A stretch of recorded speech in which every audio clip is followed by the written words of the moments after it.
All right, so this video I'm going to show you how to replace a broken light switch, just standard light switch. Pretty simple. I had this switch go out which controls the ceiling fan, and instead of calling the home warranty out, paying them 70 bucks, figured out how to do it myself. First thing you want to make sure you have done is turned off the power to this panel. So you want to find it in your breaker box, flip that off, because you don't want to be messing around, especially with a metal screwdriver or really anything with that power still activated. So I've done that now. Next thing is going to be to get this panel popped off, and then I'll show you how to replace it. Okay, so got all 6 of those screws popped out. They're pretty simple, and this is going to be the one that I had to replace. So what ended up happening the first time is we realized the light switch wasn't working. Thought it might have been an electrical issue. It was actually just a failure of this black housing here where your wires are going to connect to. So once that cracked, then basically you find yourself in a situation to where you are not able to turn the light on, because once that cracks and this holds those components together inside of there, and there's a spring that actually is on the other side of this switch that provides some tension when you flip it up to turn that light on. So that was a problem. Had to switch it out, so I went ahead and have already done it, but I'm just going to take it off and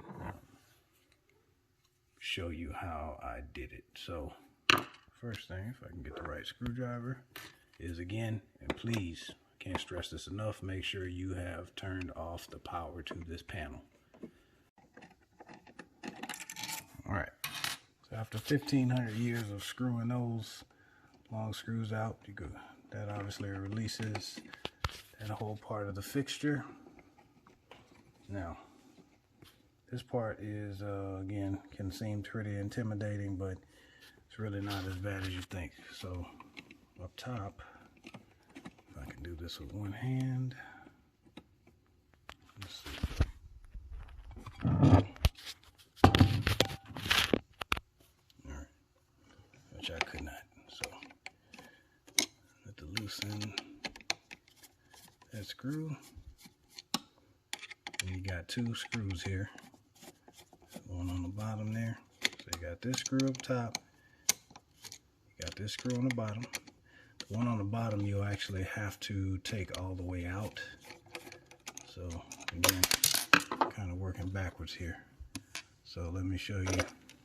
So the screw I just took out is basically this one on this housing up here. All right. So as you can see, there's this wire here that just loops right around there. So you just fit that back on there and then tighten.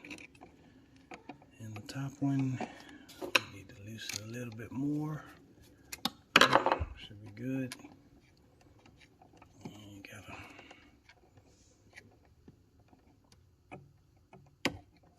finesse it off of there. Okay, so this one actually is not a loop, just points right into it. And on the back here, there's a very tiny hole. I can't really see it. Let me get some more light. So there's a very tiny pinhole there, right there. This little round hole. And this straight wire plugs right into that hole.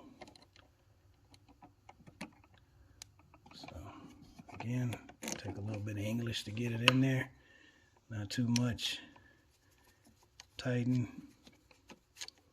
You don't have to over torque it too much, just till it feels snug. And then you just want to fit your other screw in. Remember, you want to put this loop, this little, I guess, copper loop here. Just put the screw through there and fit it into the hole. Tighten.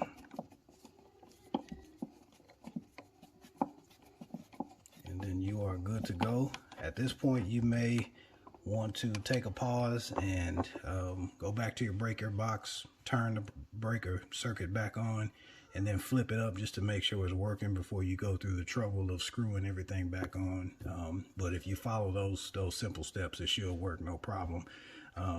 These switches were about 68 cents at the local Home Depot, so pretty simple, not very expensive. And then the fun part of putting it back.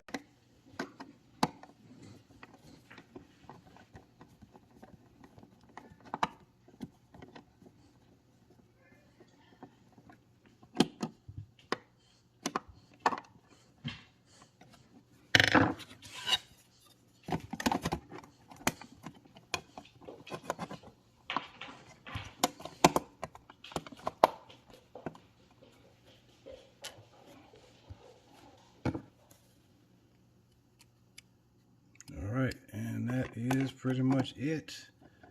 So we'll go ahead and get the breaker flip back on. Double check to make sure it works. And we should be good to go. Alright, so I'll flip my breaker back on, and as you can see, there's light. And the fan now comes on as well, as before it was not. So hope the video helps.